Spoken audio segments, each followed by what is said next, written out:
Okay, so Allison, thank you very much for joining us today. I'm Ramsey Smith. I'm the founder of ALEX.fyi, a digital insurance agency that's looking to revolutionize the way guaranteed lifetime income products are sold. We discovered you, that is my firm, we discovered you sometime, I guess, middle of last year, right after you published this wonderful book, An Economist Walks into a Brothel. And we were fascinated because one, you had some very interesting views on risk, and also you expressed some very interesting views on the retirement problem in the United States. So would love to ask you to first tell us a little bit about yourself, and then we'll get into the book and some of your other more recent endeavors. Well, I'm currently a senior fellow at the Manhattan Institute, and I've been an economist who looks at the retirement problem, I guess, since my early 20s. It's what I went to grad school for, and then I spent several years in the financial industry designing different retirement products that took an income-based approach to defined contribution plans. And it was through doing this and also working as a journalist in my spare time that I noticed there was a real disconnect of how people understood risk. When we moved to defined contribution, we put this huge risk problem on everyone, but we didn't give them any training with risk. We just complained people were flawed human beings who couldn't understand risk, but we didn't bother teaching it to them, but then handed them a huge risk problem. So from what I learned about retirement and how we should be thinking about retirement, particularly in a DC context, I had this idea that I wanted to write a book that would make these ideas more salient to people so people could feel more comfortable to understanding risk, particularly financial risk or any kind of risk, understand how to manage it, how to identify it, and most importantly, how to take the right risks, which I think we see a lot with retirement, is people being focused on wealth rather than income. And to take these fairly sophisticated ideas and make them more palatable by finding really interesting stories about interesting people that illustrate all these concepts. So there were a number of amazing stories in there. One of them that I thought was interesting was the story of a surfer, a big wave surfer.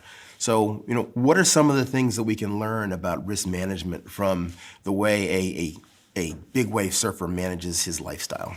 Well, when you look at someone surfing an 80-foot wave, you're probably not thinking prudent risk manager. But really you should be, because what I discovered, the surfers actually have an annual risk conference. Actually, I think it's now several times a year, where they discuss risk mitigation techniques. And they're strikingly similar to what we do in finance. One of the two ways you manage risk is either hedging or insurance. Hedging is giving up upside in exchange for reducing downside risk. Insurance is, paying someone to take away your downside risk. And it turns out they do very similar things. So for instance, they hedge by, it's not true. When you see them on TV, they're always like, if the perfect wave is there, I just have to surf it. And it's actually not true. Because big waves travel in sets, say 5 big waves, one after another.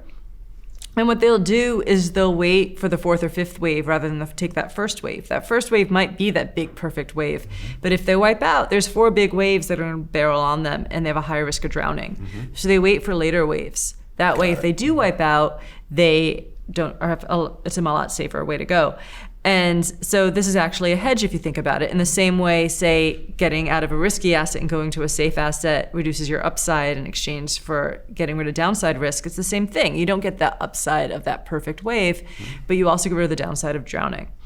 The other big thing is insurance, which, is the idea that you have something that will be there for you if something goes wrong for a cost. And for that, they use jet skis. Jet skis are effectively insurance. They're in the water. If you wipe out, it'll be there to rescue you. But one of the downsides of insurance and hedging to some degree is you can flip them both around to take even bigger risks. Say if you invest in bonds instead of stocks, that's a hedge. But if you take leverage, it's the opposite of investing in bonds, that amplifies your returns, but also your risk. The same thing with insurance. You can use stock options as insurance, get downside protection if a stock price falls too far. But it can also be used as leverage to amplify your returns at the expense of more risk. And it turns out the surfers have the same issue. Say those same jet skis that are there to rescue if you wipe out could also be used to push you on bigger waves. Sure. Right? So the human body can only paddle so fast, and big waves move faster. So traditionally, surfers could only surf maybe a 30, 40-foot wave. But once they had jet skis that could push them on bigger waves, they could now hit 80-foot waves. So obviously, you have all these risk mitigation things in place, but if you're on an 80-foot wave, there's no way that's a safe thing to do. That's always going to be a lot more dangerous than surfing a 40-foot wave, no matter how many gadgets you have that are supposed to reduce your risk. And so this is often at the Surfer Risk Conference what gets debated. The same thing we debate in finance all the time, which is how to take risk responsibly when you're empowered to take bigger risks, particularly if those risks pose harm to others. So a couple things. One of the things I thought was very interesting about that particular case study and many of the analyses that you had in your book is that it pointed out something very interesting to me about people that do take big risks, is that we often focus a lot on the risks they do take. We perhaps don't focus enough on the risks that they don't take, and that I think is was my big takeaway from that particular story. So I just want to shift gears a little bit and just go back to this this notion of what inspired you to pursue a career that was so focused on retirement at such a young age. First of all, thank you for doing it, right? We need lots of people focusing on what is probably one of the biggest issues in the economy and in modern finance. But tell us about what brought you here and why it continues to be a big focus for you. Well, I mean, as you say, it is one of the biggest economic issues facing people. And when I decided I wanted to be an economist, I wanted to do issues that matter to people, that could help people and help people fairly quickly. And retirement is obviously a huge issue. And I think just intellectually, there was something, for me, very compelling about this problem, because the whole point of economics, we're searching for the optimal allocation of scarce resources. And, what's more fundamental than that than your own resources over your lifetime? How do you move, you're going to earn a certain amount of income over your lifetime. You're going to earn a certain amount in returns. How do you space that over your lifetime? How do you know how much risk to take to deliver income into the future? So it seemed, one, important, helpful, pressing, and two, also just intellectually a very compelling problem, because to me, it was at the core of what is economics. Got it. Okay. There are a number of fantastic quotes that I gathered just from your various publications, from whether it's from your Quartz publications, from Known Unknowns, which is your blog or your newsletter. My newsletter, yeah. Your newsletter, or from your book. One of the things that really struck me from the book was, and this is sort of close to my heart because we focus on annuities at my company.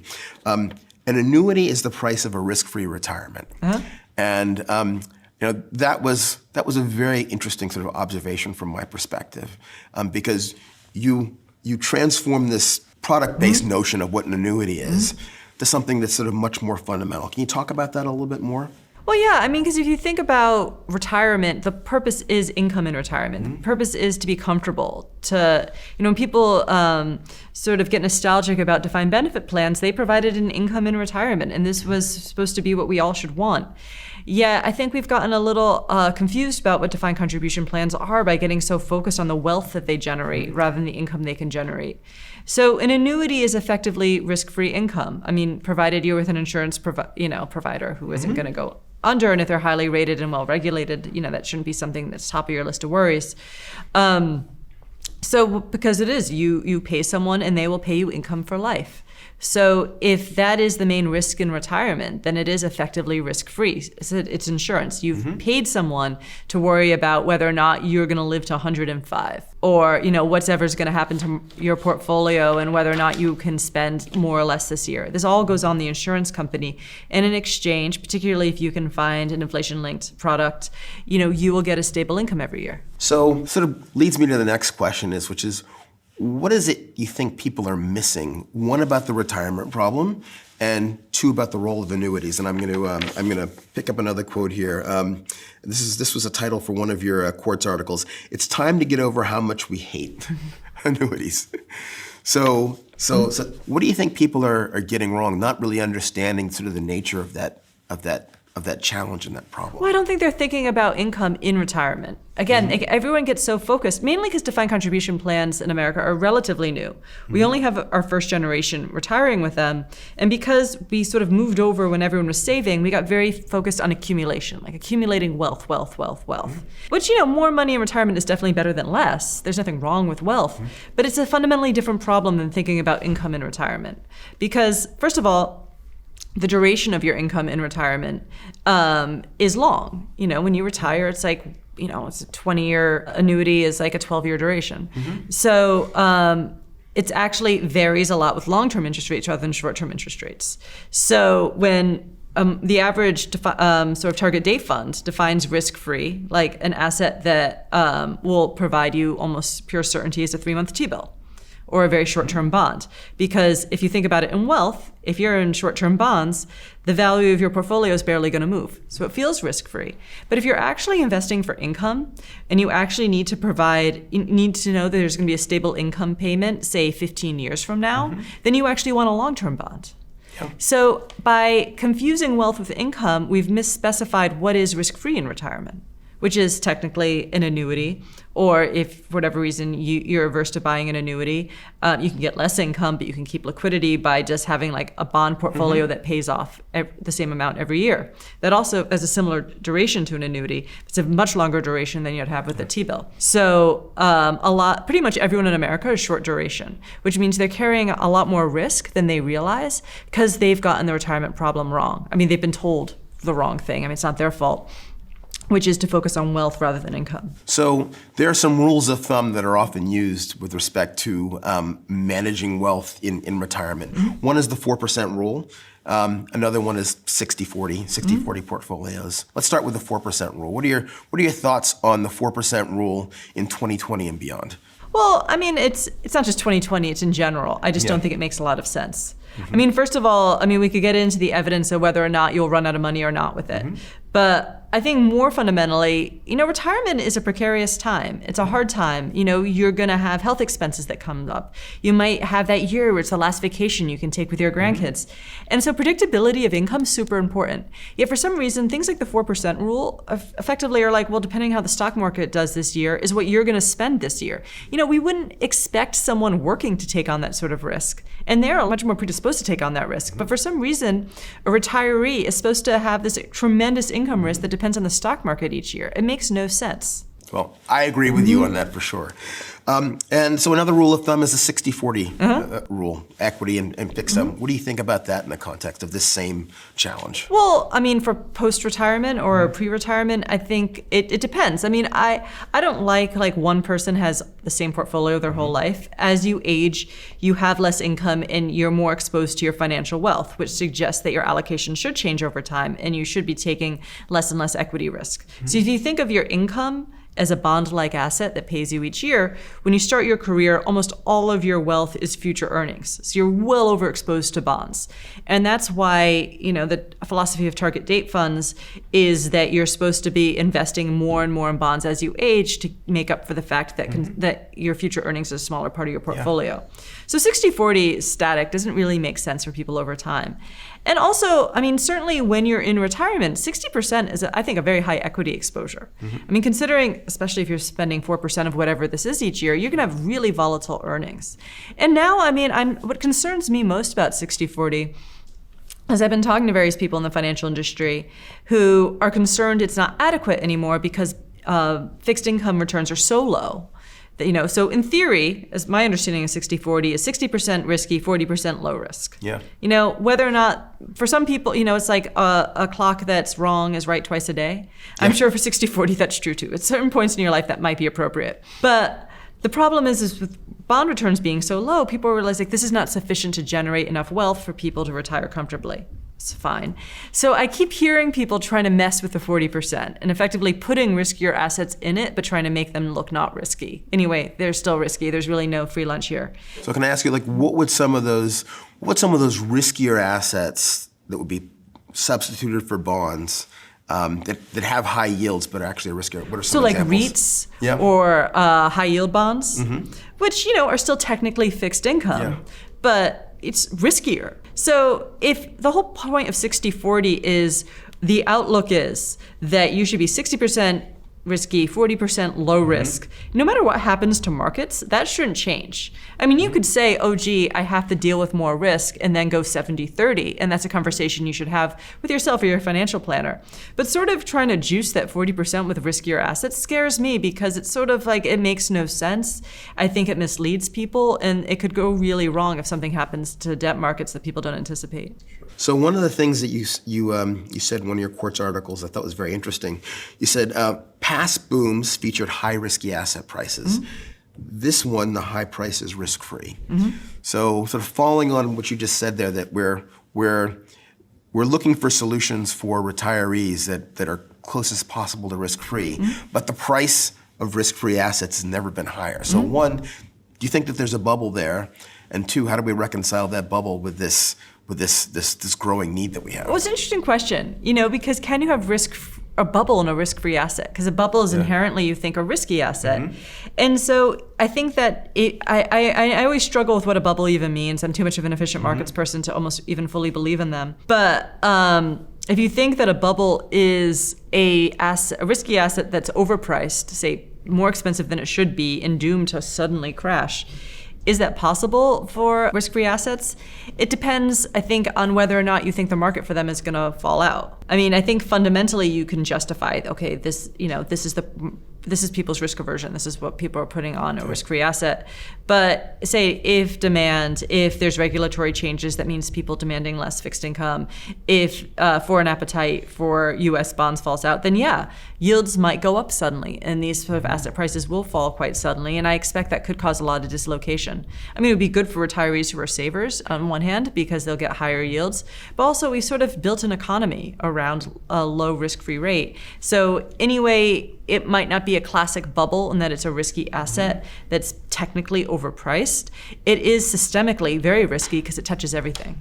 All right. So while we're in this state where risk-free assets are quote unquote expensive, how do we try to figure out how we navigate the retirement problem where we're trying to use these risk-free assets while they're expensive. We need them. But there's an absence of it. What can retirees do? What can society do to solve that problem? What choices are we left with, I guess is what I'm... Well, there's not good choices. And I mean, this is certainly an issue for defined benefit plan managers too. I think it really comes to education. I think so people aren't being duped into thinking their 40% portfolio is safe when it's not. And sort of having those hard conversations be like, listen, you don't want to take risk in your retirement, but this is what it costs. Yeah. Either save more, spend less, or come to terms with it and take more risks. And so that's sort of sadly the only options we have. But I think as bad as it is, it's a lot better to acknowledge where we are and to give people realistic expectations than to try to, things always go wrong when they're like, I can get you something for nothing. Yeah. Like in this low yield environment, I can still get you high income, just, don't pay attention to what I'm doing. So I want to talk about sort of some of the societal implications here. And so we've had in the last 4 or 5 months, we've had some civil unrest in a couple of countries, in France and in Chile, and you wrote about that in one of your articles. So, what can we learn about the role of pensions in a given country or economy, and what the implications will be of any kind of reduction in what people's expectations are? Well, I think it's an interesting contrast because France has mainly defined benefit plans and Chile has mainly defined contribution. Chile was the sort of one of the first countries to have defined contribution plans as their state plan. And, in some ways, I think the Chile situation is much better. Because in France, the defined benefit plan is you promise people a certain level of benefit. And what we're seeing in France is it's really hard to cut those benefits. Yeah. We've never tried to do it here, or we have in sort of some backdoor way. But I mean, people freak out at the idea of cutting Social Security. In France, they're just trying to increase the retirement age from 62. And it's just, once you make a promise, that's really, not legally, but politically it's sacrosanct. Sure. So in some ways, this, I think, makes defined benefit plans sort of, it just shows how expensive they are. Because as you know in finance, any asset that you absolutely have to pay back is more expensive. Yeah. So these promises are incredibly expensive. The risk is all on the government and future taxpayers. As opposed to, if you look at Chile, in some ways they are in a better position. I mean, there are just certainly issues with their defined contribution plans. They were invested in funds that had too high of fees. There was maybe some corruption there. Chile, still being sort of a middle income-ish country, certainly had a lot of people in the informal labor market who weren't covered. There's probably not enough of a safety net there, or guaranteed minimum income. But it's certainly, because nothing's promised, it's a lot easier to reform that system. It's interesting to me that there were, not a lot, because there's a lot of other things going on in the news that non-pension people were interested in. But I did see a couple op-eds written saying, see, this proves you can't have defined contribution work as your state plan. It has to be defined benefit. And it's interesting no one says that about France. Because I feel like the French situation is a lot more intractable. Like, what are you going to do? You can't cut anything, and the money's just not there. So, you're just in a really bad position. As opposed to, and surely it's a lot easier. I see a lot more ways forward to fix that system. So just as an aside, I wrote my senior thesis on the French Social Security system almost 30 years ago, or more than 30 years ago. So You probably know a lot more about it than I do. Well, that whole discussion sort of resonated with me as a result of that. So Allison, one of the things that we had discussed when we interviewed you for a piece we did at ALEX.fyi, we talked about the practicality of older Americans working later in life. And it's something that's probably increasingly necessary given the limitations on retirement savings. But you had some ideas about why it makes a lot of sense, not just for the workers themselves, the almost semi-retired, but that it also potentially makes a lot of sense for the economy and for companies. Can you talk about that? Well, yeah. I mean, it's really sort of an untapped resource. To me, as an economist, it strikes me as inefficient that someone who's 65, who still has a lot more to contribute, is taken out of the labor force. I mean, if you look at projections of growth, we know it's not good. It's going to be inefficient. So you have someone who has a lot of knowledge, but maybe is expensive to have around because they have a high salary, they're at the end of their career, benefits are expensive. But if they can take Medicaid, you don't have to Medicare, they don't have to be on benefits. So in some ways, it makes a lot of sense to sort of become part-time. My parents are both self-employed, so it was a little bit easier for them. But when they got older, and I was talking to my father, and he was ranting about some client he has that was annoying him, and how frustrating he was, I was just like, well, why don't just fire all the clients who annoy you and just do the stuff that you enjoy? You don't need to work anymore. You're only doing it because you feel like you still want to be working. Why not just work part-time with the clients that give you satisfaction? And obviously that's easier if you are self-employed. But even if you have an employer, you can say, hey, it's expensive to keep me on full-time between benefits, between my high salary. I'm looking at retirement and you're going to lose a lot of expertise and knowledge when that happens. Why not just have me come in 1 or 2 days a week? Part-time, not pay benefits. And that's better for everyone because it keeps the person engaged. It gives them somewhere to go. It still makes them feel vibrant. It's better for the employer because they still get that institutional knowledge. And it's also just better for the economy. So I want to talk about the future. And I've got two things, some stats and a quote. So I'll start with a quote. Here's the scariest thing. Even in the best designed systems, almost no one today will earn enough money in their lifetime to not work for 20 or 30 years at the end of their life. This is true no matter who pays for their retirement, the individual, their employer, or the government. This is from your Quartz article. Oh, that was profound. Yes, that was good. You got a lot of great quotes. We didn't get all of them, yeah. So what's interesting is a lot of that is borne out. That is borne out by a lot of the stats that we see. So the World Economic Forum put out some statistics in mid-2019, and they're pretty staggering. So the average American man will outlive savings by 8.3 years, and the average American woman by 10.9 years, which is just remarkable. Aggregating and all that, we've got a $28 trillion retirement savings gap in the U.S., and that's expected to grow to $137 trillion by 2050. So all these numbers are really, really quite staggering, and it makes one think that at the end of the day, I don't know that we can really solve this. But this is such a big problem. I don't know if we can solve it. So it really comes down to how we go about mitigating it. So with that backdrop, right? What do you think are some of the things that we can do as a country to mitigate this circumstance we found ourselves in? Well, as I said, in the best of worlds, I don't think it's efficient even to have people save that much to not work for that many years. First of all, as I said, a lot of these people are potentially productive in those years. Yeah. I think thinking about not retiring this idea that retirement is this binary state. Either you're working or you're not. And to sort of phase people out of the labor force more gradually, move to part-time work. That way they have some income coming in. Yeah. I mean, delaying retirement is definitely staggering what it does in terms of increasing your retirement income. And also, I think as well, being more realistic about what spending in retirement really is. I mean, the World Economic Forum also assumes like a 70% replacement rate and leaving the workforce when you're like 65. I mean, who does that? I mean, first of all, most people don't need a 70% replacement rate. There's evidence that that might be a little high. And second of all, as I said, more and more people, we're seeing this, are sort of doing this gradual phase out or working longer. Sometimes out of necessity, sometimes because they like to. I think what people have to think about is less as well, like, can I have a 70% replacement rate each and every year from 65 to potentially 100? It's also thinking about what spending in retirement is, which is in the beginning is, you're going on trips, you're doing a lot of entertainment, then your health might decline, and then you might have very expensive long-term care costs, which aren't covered by Medicare. So I think what's hard about the problem is it's so idiosyncratic to each individual. No one's going to have the same retirement. No one's going to have the same income needs. So I think we have to be more careful about defining what people's needs are for retirement, and also sort of give up this idea that at 65 people are just going to retire and have this super high income for the rest of their life. It has never been that way.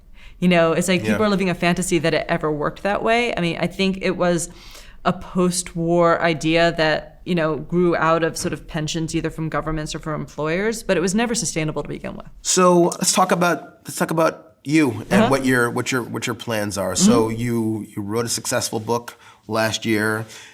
You're publishing in Quartz, publishing in Known Unknowns. What's next for Allison Schrager? Well, I said I just joined the Manhattan Institute as a fellow, so I'm going to return, I guess, to my research roots, think about policy, think about research. I'm certainly excited to work with them on a lot of different retirement problems and retirement spending problems, and also just sort of bigger policy issues. And I have aspirations to write another book. Hopefully I'll get a proposal done this year. Okay. Any sort of early look on what that book will cover? Is it risk? Is it retirement? It's definitely going to be risk, and if there's risk, there's definitely going to be some retirement thrown in. I'm just sort of working on a new angle, and there's definitely, I love the storytelling. I like meeting people outside of finance, outside of economics, and hearing how they think about risk. So how are you going to come up with a more racy title than this? That's going to be the biggest challenge. Yeah, I don't know what's racier than a brothel. Yeah, right. So Allison, thank you so much for spending this time with us today. This was a fascinating discussion. As I said, we're big fans of your work at ALEX.fyi and the Real Vision audience as well. And we look forward to your next oeuvre. Oh, thank you. Take care. Thanks for having me. Pleasure.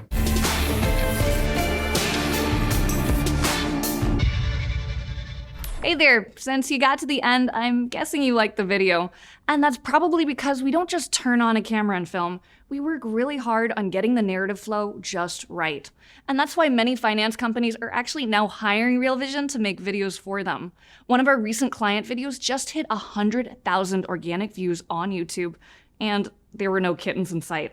So if you want to find out how Real Vision can make a video for your company, just email us at customvideo@realvision.com.